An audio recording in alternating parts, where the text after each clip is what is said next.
Alors, on est au chapitre Chavtet, Perek Chavtet, et on est arrivé à la phrase qui commence Ve'af shekvar asa.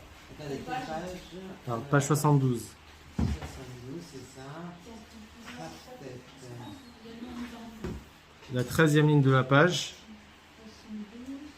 Les 3 derniers mots de la ligne. Ve'af shekvar asa. Oui, Perek Chavtet, page 72.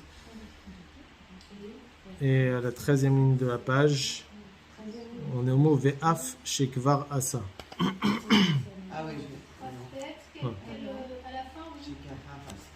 vais. Ve'af shekvar asa. C'est ça, ouais. 13e ligne. Avant la fin ou au début? À la fin de la ligne. Merci. À la fin, hein. Oui. En commençant par le haut, le 13e ligne. Par le bas. Par le haut, par le haut. 13e ligne, en commençant par le haut, mais la 3, 4, 5, 6, 7, 8, 9, 10, 11, 12, 13. Ok. Non, je le vois pas. Ah, Béaf. Chez Gvarasa. Chez Mévin. Ve'af shekvar asa. Non, c'est ça. 12e ligne. Ah, c'est 12e ligne, pardon. 6e, 12e. 13 Ouais, Je sais pas. 1, 2, Tiens, regarde là. 1, 2, 3, 4, 5, 12e ligne, pardon, oui. 12e ligne. 10, 11, 12. Voilà, je cherchais 13. 12e, oui. 12e. Eh ben, je t'en passe. Mais ça, c'est Raphaël, pourtant. Là. Alors, où?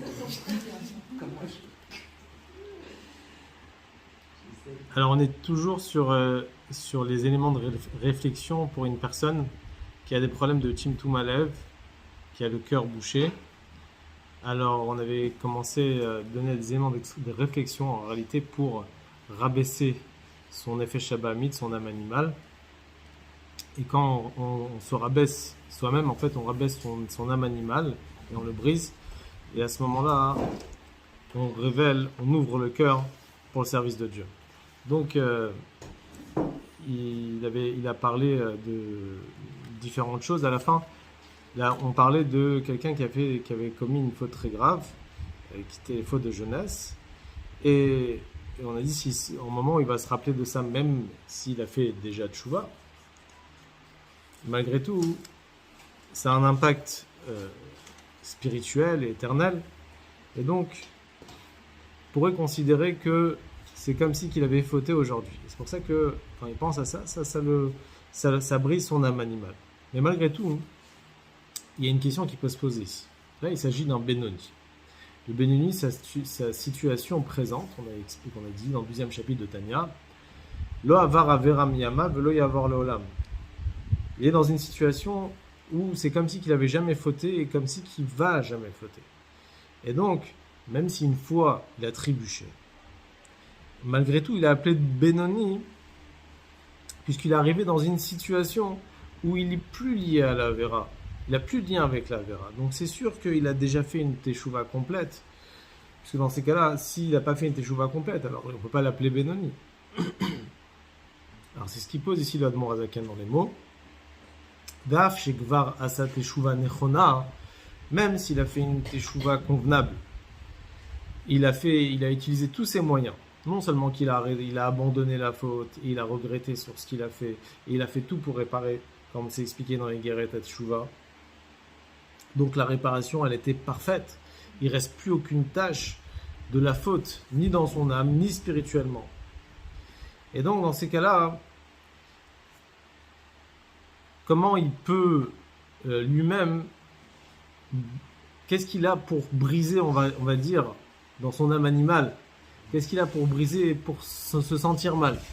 L'idée, c'est ça, en fait, se sentir mal de ça. Et se sentir mal, ça brise la clipa. Alors, Admor Azaken, il dit qu'en réalité, c'est vrai que à ce moment-là, il a fait tchouva. Et il a fait tous ses moyens pour faire tchouva. Malgré tout, on ne peut pas dire que la tâche, pas la faute, mais la tâche qui a été commise, elle a été complètement effacée. Pourquoi? Parce que même après la teshuva minimum qui est expliquée dans les Geret Teshuvah, qui est abandonner la faute, elle vient après une autre teshuva qui est une teshuva pnimite, une teshuva qui est profonde, qui est sincère. on a expliqué dans les guerres et Teshuvah que la vraie Teshuvah, c'est quoi? C'est revenir vers Hachem. C'est pas seulement faire Teshuvah, regretter ses fautes, etc. Teshuvah, ça veut dire Tashuv He, c'est revenir vers Hachem. Et donc, Areikara Teshuvah, l'essentiel de la Teshuvah, n'est pas ici d'abandonner la faute, qui est sur ça, simplement c'est la base de Teshuvah, c'est dans l'action de la faute. Mais la tchouva plus profonde, c'est une tchouva qui est balev, qui est dans le cœur. Ve'alev yeshbo prinot ou madrigot rabot. Et dans le cœur, il y a énormément de niveaux. Comme le verset il dit, Mima makim kraticha Hashem. C'est un verset qu'on lit pendant la Aseret Yemei Teshuvah. De mes profondeurs, je t'ai appelé Hashem. Il y a pas seulement une seule profondeur dans le cœur, il y a des profondeurs, il y a plusieurs profondeurs dans le cœur, ce qu'on appelle Omek Lifni Meomek, une profondeur à l'intérieur d'une autre profondeur. Ve'akol fi ma shehu adam, et tout dépend en fonction de ce qu'elle est la personne, au niveau du degré de sa teshuva. Il y a une teshuva qui est profonde et une teshuva qui est encore plus profonde que celle qui existe déjà. Donc ça, c'est en fonction du niveau de la personne. Et ensuite, ou les fiazman, et en fonction du temps, c'est-à-dire en fonction du moment où il fait sa teshuva. Il y a des moments on appelle ça du et ratzon.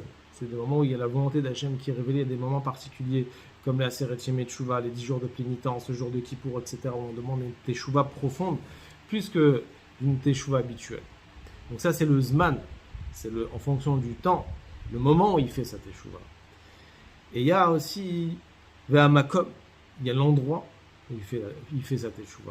Quand il se trouve dans un endroit où il est dans un entourage, où il y a des gens qui ont la crainte de Dieu, alors on lui demande une teshuva beaucoup plus profonde qu'une personne il est dans un entourage qui craint moins Dieu, qui ont la prikatol, et donc à ce moment-là, la teshuva elle est moins forte. Tout dépend en fonction du niveau de cette teshuva, en fonction du temps et en fonction de l'endroit. Donc ces trois sujets-là sont liés, en général on appelle ça Olam, Shana et Nefesh. Olam, c'est l'endroit où on fait sa teshuva. Shana, c'est le temps, le moment où on fait la teshuva. Et Nefesh, c'est l'âme, le niveau de l'âme quand il fait sa teshuva, qui est Doual Yodim. Comment Olam, Shana, Nefesh, c'est du mot Hashan exactement. Et c'est pour ça qu'il y a Yom Kippour, le Kohen Gadol, il faisait sortir de la fumée dans le Saint des Saints. Parce que Hashan, exactement, c'est lié avec ça. Olam, Shana et Nefesh, la Teshuvah, elle doit être dans les trois domaines. Olam, Shana et Nefesh. Donc, comme c'est connu qu'il y a Doual et Yodim, comme c'est connu, ceux qui connaissent ce qui se passe à l'intérieur du Nefesh de chacun. Donc, s'il en est ainsi, Hashan avec un Ayin, Shin et Nun. Velachen, Arshav Beshaa Zo Sheroe Beatzmo. De l'Osadik Ben Ore de Nishmata. Lorsque le Benoni voit que la lumière de sa Neshama, elle ne s'élève pas, elle ne prend pas, elle n'éclaire pas en lui. Miklal, Shayom Lonit Kablat Teshuvato Vavonota Vamdinim. Ça lui prouve qu'aujourd'hui même, sa Teshuva n'a pas été acceptée. Et les fautes sépare entre lui et Akadosh Baruch. C'est pour ça que la lumière d'Aneshama, elle n'éclaire pas en lui. Malgré qu'au moment où il avait fauté, il avait fait sa teshuva, elle était parfaite, et qu'on dit qu'il n'y a rien qui tient devant la teshuva, mais la teshuva, elle était à un endroit particulier, à un niveau particulier. Mais là, aujourd'hui, il se trouve peut-être dans un niveau plus élevé, dans un endroit plus élevé. Et à ce moment-là, il a besoin de plus d'efforts. Voilà. Il doit plus de travail. Voilà. Il doit s'améliorer davantage. Et c'est pour ça qu'il sent que la neshama elle s'imprègne pas parfaitement, elle éclaire pas parfaitement dans son corps. Elle s'enflamme pas. Ou bien une autre possibilité, même si on va dire que cette teshuva, elle a aidé, et qu'il n'y a plus de tâches ni en lui ni en haut spirituellement. Mais il est fort possible que Dieu il a envoyé une épreuve d'en haut, cette épreuve de lui fermer son cœur. On veut l'élever à un niveau de tchouva encore beaucoup plus haut, meunka des libayoter, plus profond, d'un niveau où la tchouva elle va être vraiment à un niveau qui est plus profond dans le cœur. Et donc pour arriver à un niveau très élevé, Akadosh Baruch Hu, il lui a créé comme un barrage comme ça, une forme de Timtum Alev. Son cœur, il va être fermé. Et il va sentir sa situation. À ce moment-là, il va vouloir révéler des forces qui sont encore beaucoup plus profondes. Et à ce moment-là, cette chouva, elle va être encore plus haute. C'est-à-dire à chaque moment, chaque endroit, on voit les forces qui vont avec le moment et l'endroit, exactement. La reine Amar David, et c'est pour ça qu'il a dit le roi David, qui était un tzaddik gamour, David Ameler. On avait dit au début du premier chapitre, il avait dit Velibi Halal Bekirvi. Mon cœur, il est vide en moi. Il n'avait pas de Yetzer Hara, il a tué avec les jeunes. Et donc, c'est évident qu'il n'avait aucune tâche et aucune séparation entre lui et Akadosh Baruch. Mais qu'est-ce qu'il disait le roi David? Il disait Vechatati Negdi Tamid. C'est dans le psaume 51. Il dit ma faute est toujours en face de moi. Pourquoi il avait besoin de se rappeler des fautes du passé, de sa faute du passé? Alors qu'il a déjà, oui, alors exactement, il avait déjà réparé cette faute. C'est vrai, il n'était pas. Oui. Nous. Oui. Exactement. C'est pas du tout. Nous, on ne doit pas dire qu'il a fauté. Mais David lui-même, sur lui-même, il disait qu'il a fauté, malgré que on n'est pas censé dire que David Ameler qu'il a fauté, mais lui-même, sur lui-même, il quand même, pour lui, c'était une faute. Et donc, il a fait tchouva à son niveau. Et donc, non, nous, on n'a pas à l'accuser, on n'a pas à dire Chaz Shalom qu'il a fauté. C'est pas du tout considéré comme une faute. Et il y a des raisons. Mais lui, malgré tout, il veut justement s'élever, se perfectionner. Et pour lui, il considérait ça comme une faute. Et donc, toujours il disait Vachadati Negditamit. Il voulait sentir comme si qu'il y avait cette faute-là qui est en face de lui. Et qui va le réveiller à un niveau plus haut, encore plus élevé dans la tchouva. Il voulait se rappeler. D'ailleurs, il n'a pas dit ma faute, elle est en moi. Il dit elle est en face de moi. Ça veut dire que, bien sûr, la faute, elle a été nettoyée pour lui, elle a été partie, elle est complètement partie. Mais pour lui, il la met en face pour se dire, il voulait garder sa modestie, je pense, et son humilité. Et donc, il voulait toujours se rappeler de ça. Mais le prophète, il a accusé. Le prophète, il a accusé.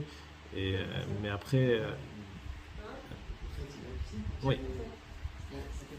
Nathan Hanavi. Ah ben non, mais il leur dit qu'il n'a pas fait Non, j'ai pas dit ça, j'ai dit juste qu'il avait accusé. Ouais. Bah oui, mais tout le monde Mais je pense que même le prophète, il savait très bien la situation. Et c'est à son niveau, il a voulu l'élever. Au niveau, il était le roi David.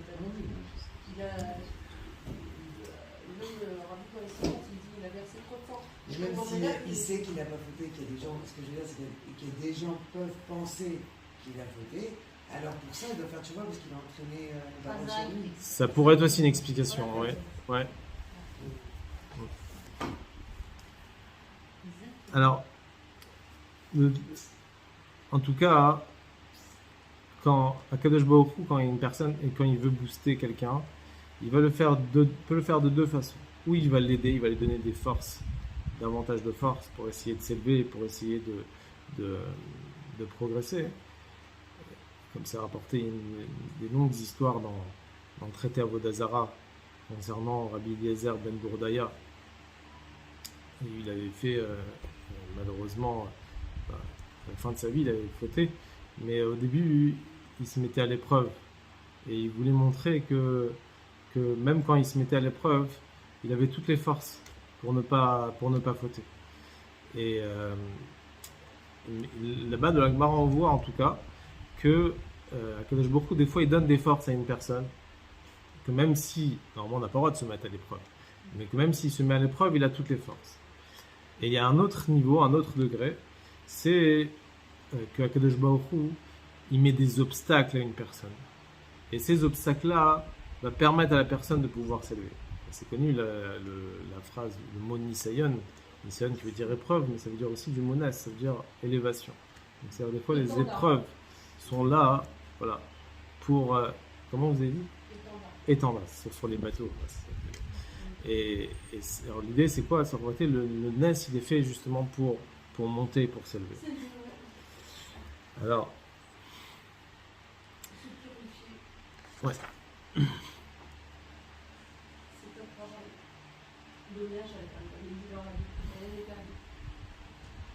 En tout cas, même si au moment où il était parfait, il a fait sa tchouva parfaitement sur la situation précédente, malgré tout, Dieu il veut qu'il arrive à un niveau de perfection qui est encore beaucoup plus haut. Et c'est connu que une avéra, elle peut être effacée, c'est sûr. Mais une mitzvah, quand on fait une mitzvah, c'est un yichud nitzri l'olam vaed, comme il dit l'Admor Hazaken plus loin dans le Tanya, qu'il y a une unité éternelle. Une mitzvah, c'est constant. Donc Dieu, quand il voit un juif qui s'élève, c'est le plus grand plaisir parce qu'il y a une constante dans la Gdusha qu'il n'y a pas dans la Klippa. Et la Klippa, c'est temporaire, donc la Gdusha, c'est éternel. Ce qu'on va rajouter dans la Gdusha, ça sera encore mieux et ça sera encore plus parfait. Rava Simon disait que toutes les mitzvot qu'on fait le Keren, le capital, on le verra à Mashiach. Oui. Oui, c'est un mot du Rabbi Maharash aussi, il le dit, il me semble, qui dit que c'est comme, on va dire, comme si on mettait de l'argent de côté à la banque et qu'on sait que un jour on va profiter. Et toutes les mitzvot qu'on fait, il faut jamais penser que c'est pour rien et que toutes les mitzvot qu'on fait, on attire des lumières énormes qui sont éternelles et qui sont infinies. Et qu'elles sont de côté, ils sont réservés pour nous, qu'on va profiter à Mashiach.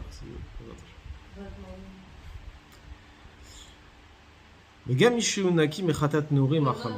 Des dévoilements maintenant. Ah, ça c'est sûr, ça c'est encore mieux. Hein. C'est encore mieux. Alors, maintenant, parce que, on va dire, l'Admor Hazaken ici, il va aller à un stade encore plus élevé. L'idée, la semaine dernière, c'était l'anniversaire du Rabbi Maharash, pardon. Et Rabbi Maharash, il nous a appris l'idée de l'Chatrila Riber. Chatrila Riber, ça veut dire que les gens, comme dit Rabbi Maharash, les gens en général, quand ils ont un trou devant eux, alors d'abord ils descendent, après ils remontent. Mais dans Chassidut, on nous apprend d'aller directement au-dessus.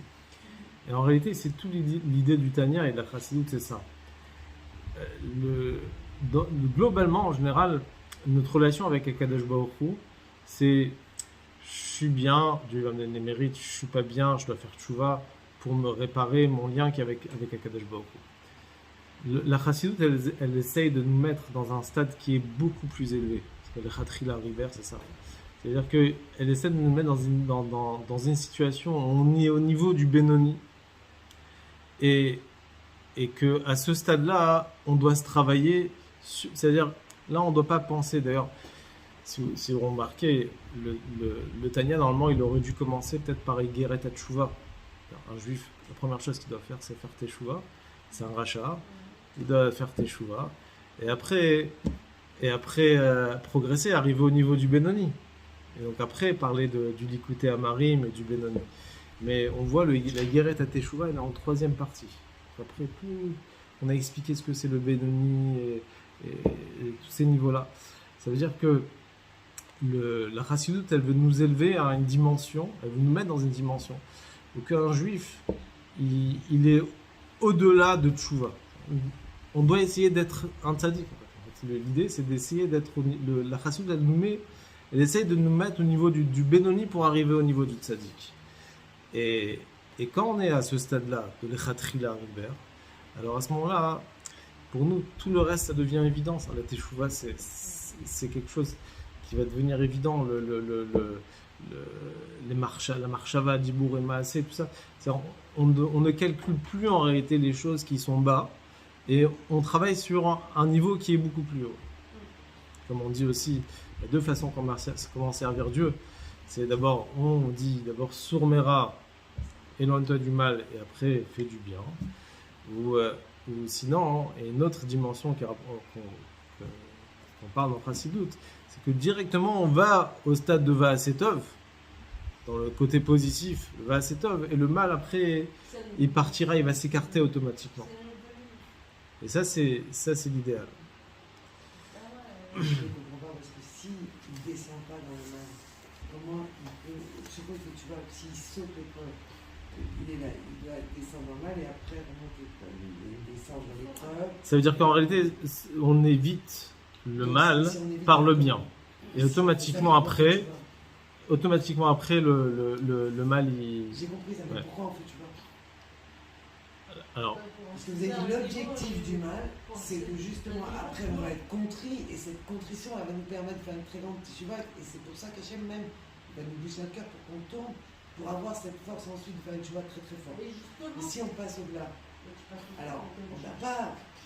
Mais- וגם משהוא נקי מחטאות נעורים החמורים, même si une personne il n'a pas fait les fautes graves qu'on a mentionnées auparavant, et donc même lui il va dire bon, alors, sur quoi j'ai pas, qu'est-ce que je dois réfléchir pour essayer de briser ma clipa, pour ouvrir mon cœur, parce que mon cœur il est bouché. Alors Yassim al-Libo le Kaem Amar Zohar HaKadosh Liot Mimare de Khushbana. Il doit avoir l'idée, comme c'est rapporté dans le Zohar HaKadosh, d'être le maître des calculs. Maré de Khushbana, c'est-à-dire le maître des calculs. C'est quoi le maître des calculs? Ça veut dire ne pas faire un bilan, un calcul sur sa vie, sur son... je termine la phrase. Ne pas faire un bilan comme un employé, mais faire un bilan comme un patron. Ça veut dire quoi? Parce que quand c'est un employé ou un comptable qui fait un bilan, il ne se sent pas concerné par la chose. Donc, il ne va pas le faire bien et il ne va pas se sentir. Quand c'est un patron qui fait son propre bilan, alors à ce moment-là, il fait attention aux moindres détails. Il ne va pas lâcher l'affaire, il va regarder chaque détail. Et donc, ce qu'il dit ici, maré de Khushbana, le maître de calcul, ça veut dire être le balabaït du calcul, ça veut dire être, faire un bilan comme un patron. Sentir réellement concerné par cela. Comme c'est connu l'histoire que j'avais déjà rapportée une fois, qui est connue chez les Chassidim, d'un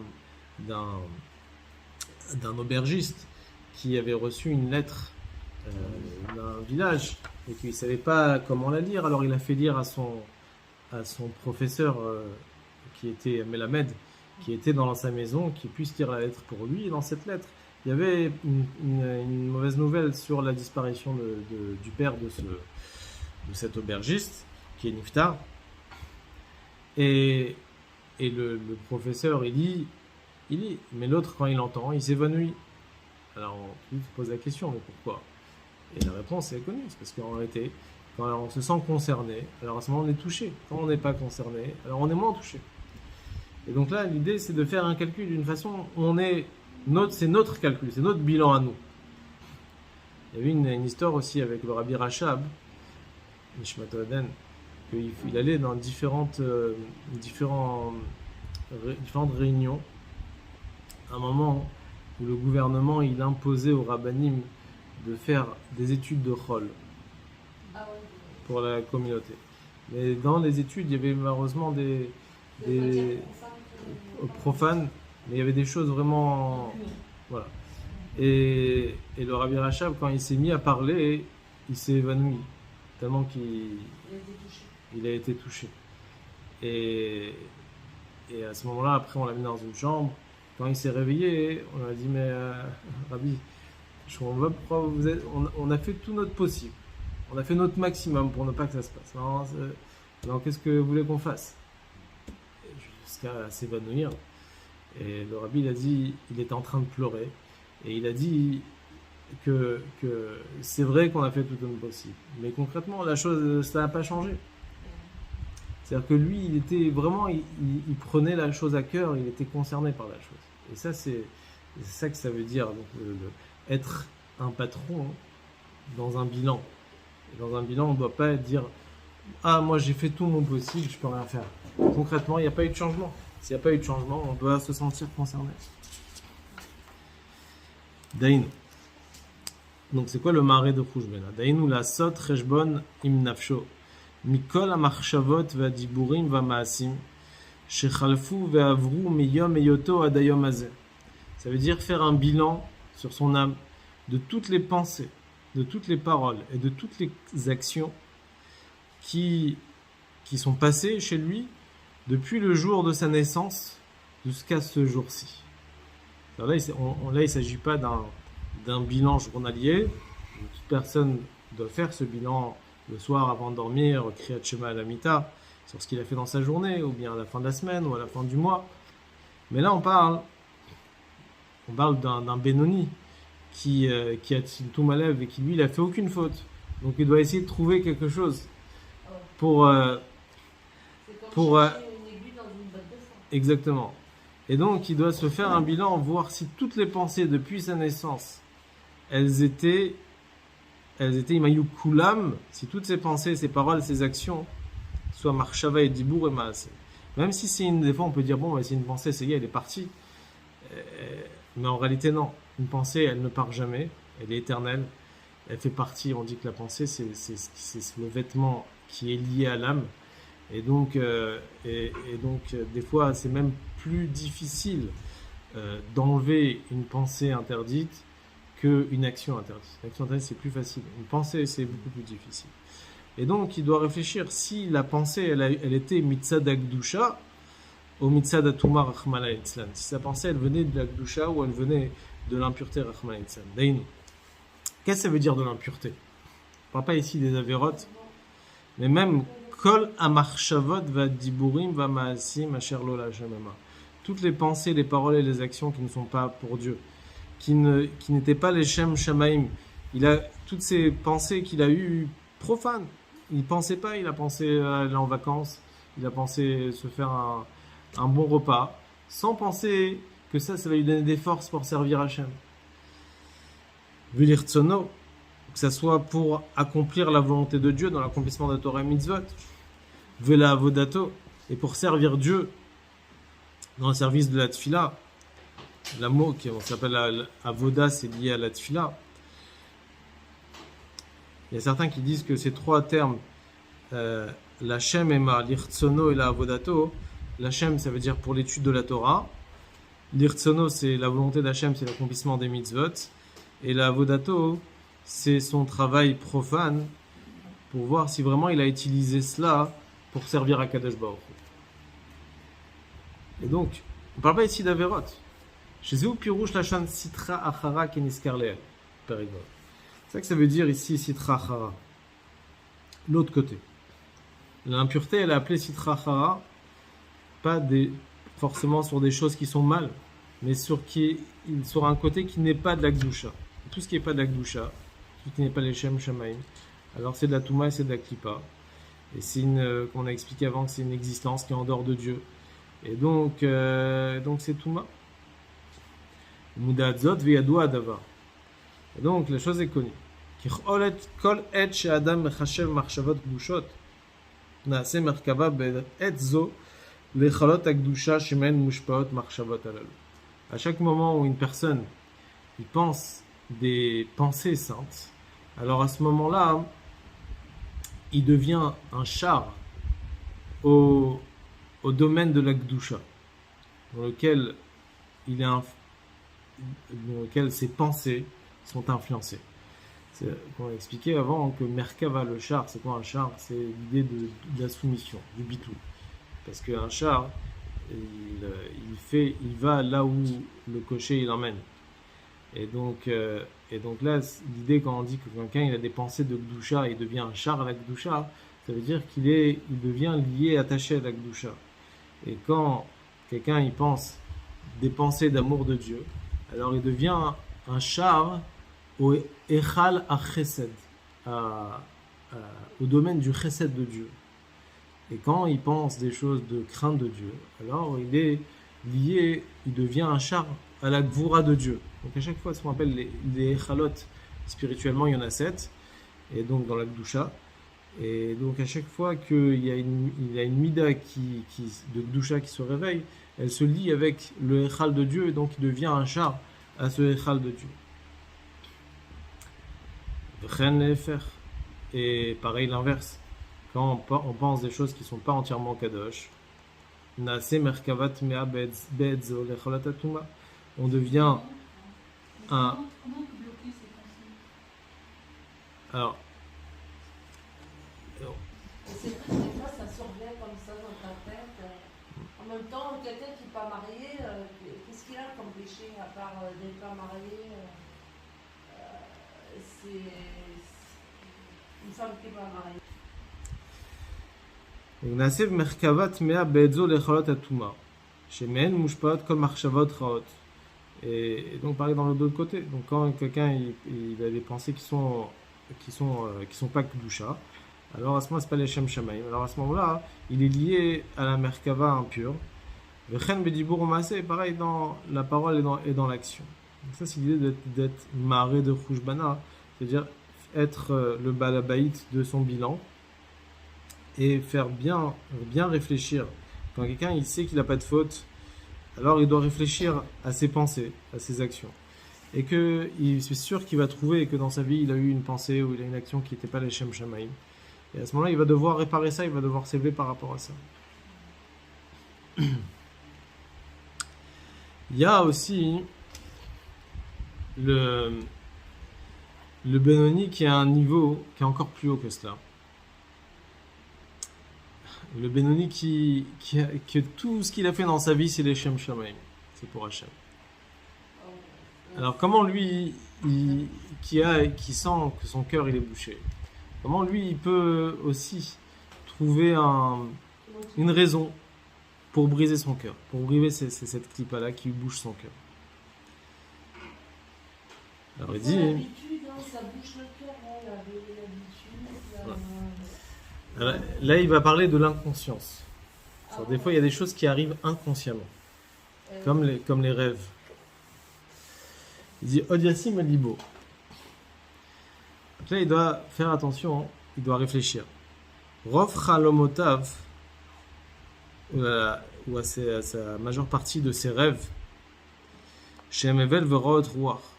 En général, les rêves qu'une personne ait fait, ça, c'est du souffle, ça vaut rien. C'est toutes les paroles qu'on parle dans la journée, etc. Et que les rêves, ça n'a pas de. Ouais. Alors,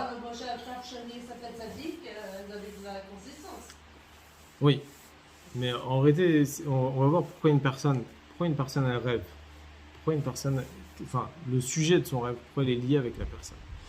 C'est vrai qu'une personne, il n'est pas maître de ses rêves, il est maître de ses pensées, mais il n'est pas maître de ses rêves, il ne va pas décider ce qu'il va rêver dans la nuit.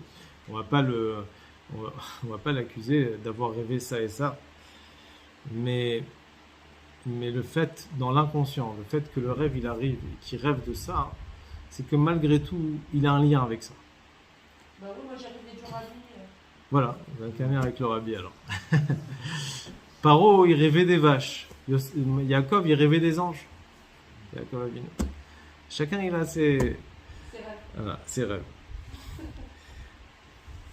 Comme c'est l'inconscience. En réalité, dans l'inconscience, on peut avoir des choses qu'en fait, c'est des choses qu'on vit avec toute la journée et tout le temps, c'est ça qui est à l'intérieur de nous. Comme on dit, un chicor, quelqu'un qui est sous. Non, pas inconscience, il va dire des choses qui sortent. Mais en réalité, ce qui sort, c'est ce qui vraiment il a à l'intérieur de lui. Bon,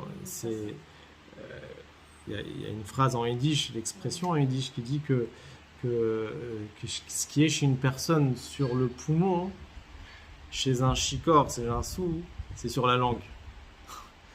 Ce qui est chez lui, dans le poumon, c'est à l'intérieur de lui. Mais quand il est chicor, c'est déjà sur la langue. Exactement. Et c'est la raison pourquoi chez les chassidim, on a l'habitude de dire les chaim, dans les formes ringiennes, etc. C'était pour sortir le bon côté profond d'un chassid. Et dire les chaim livracha. C'est vrai que les dernières années, le rabbi il a beaucoup assisté à ce que les jeunes, les personnes de moins de 40 ans puissent se limiter dans le niveau de l'alcool et que de boire juste 4 petits verres de l'echaim, il a mis une limite particulière parce qu'il y a eu malheureusement Des débordements. des débordements, on va dire. Les gens, ils dévoilaient pas les choses positives, mais des choses négatives. Donc, mais en tout cas, le rabbi disait que l'étude de la chassidoute, il y a tellement de chassidoute maintenant à notre époque que ça remplace le mashké, ça remplace l'alcool.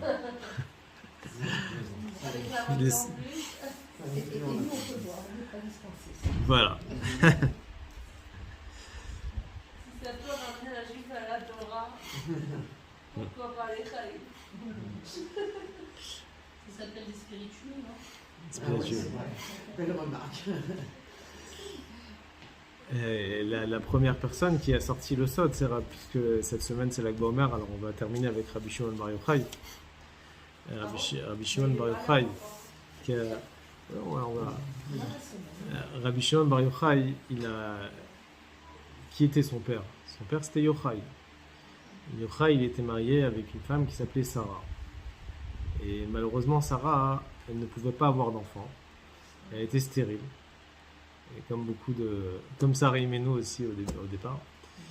Et Yochai, il a dit que j'avais besoin d'accomplir la mitzvah d'avoir des enfants au bout de 10 ans. Il a dit on peut pas continuer comme ça et on va divorcer. Et je vais me remarier, je vais avoir des enfants. Et elle, quand elle a entendu ça, elle a pris cette nouvelle, elle était très mal, donc elle s'est mise à prier, à pleurer pendant des semaines et des semaines pour que ne pas qu'elle divorce. Et à ce moment-là, il y a eu un rêve, puisqu'on parle des rêves. Il y a eu un rêve. Et Yochai, il fait un rêve. Et dans son rêve, il se trouve dans un champ, dans une forêt, pardon. Il y a des arbres à perte de vue. Et il y a des arbres qui portent des fruits. Et il y a des arbres qui ne portent pas de fruits. Et à un moment, apparaît une silhouette qui... Alors lui, Yochai, il est posé sur un arbre qui porte pas de fruits. Et à un moment, il y a une silhouette qui arrive avec une grande cruche d'eau et il verse de l'eau sur certains arbres où il n'y a pas de fruits. Qui, Yochai? La Ah, suite. la Simone. Et qui paraissait il avait très impressionnant et il verse et à ce moment-là les arbres ils commencent à fleurir, à pousser magnifiquement et après il arrive à son arbre de Yochai et il sort de sa poche une petite fiole et il y avait un petit peu d'eau et il verse sur l'arbre et à ce moment-là, l'arbre il commence à fleurir, à sortir, et ça sort des bonnes odeurs, ça va dans toute la forêt, c'est magnifique. Et en se réveillant, c'était un rêve qu'il a fait le jour de Rosh Hashanah. Et en se réveillant, il raconte le rêve à sa femme, et ils ont tout de suite compris l'interprétation du rêve, parce que c'est évident, ça veut dire un arbre qui porte des fruits, c'est-à-dire des arbres, c'est les femmes. Ouais. Ceux qui portent des fruits, c'est-à-dire qui vont avoir des enfants. Ceux qui ne portent pas de fruits, ils ne vont pas avoir d'enfants. Et lui, cette personne est venue, il a arrosé les arbres et donc il a donné la bracha pour cette année, pour les femmes qui vont avoir des enfants. Et lui, il a eu cette bracha aussi. Il y avait une question qu'il ne savait pas. C'est pourquoi il a sorti une petite fiole. Pourquoi il n'a pas ça, il a utilisé la cruche. Il utilise la cruche. Et donc pour répondre, il est parti voir le rabbi de la génération. C'était qui le rabbi de la génération? C'était Rabbi Akiva. Il va voir Rabbi Akiva. Et Rabbi Akiva, il dit que normalement, Sarah, elle s'est décidée par Akadosh Baruch Hu qu'elle n'allait pas avoir d'enfant, qu'elle allait être stérile. Et grâce à ses pleurs, à ses prières, etc., elle a rempli la fiole. Et en fait, ce qu'il a versé, c'était ses pleurs, c'était ses larmes. Et c'est ça qui a fait pousser qui a fait sortir, qui a fait naître Rabbi Shimon Bar Yochai. Et c'est lui qui va mettre ce parfum dans toute la forêt. On va dire ce qui veut dire qu'il va diffuser de sa lumière ces profondeurs de la Torah, qui est la Kabbalah et la Chassidut, qui va venir après, qui est les enseignements de Rabbi Shimon Bar Yochai. Oui, donc on revient au début, que ce qui sort de nous, c'est une profondeur qui est finalement le rêve. Profondément, elle nous touche. Exactement. C'est...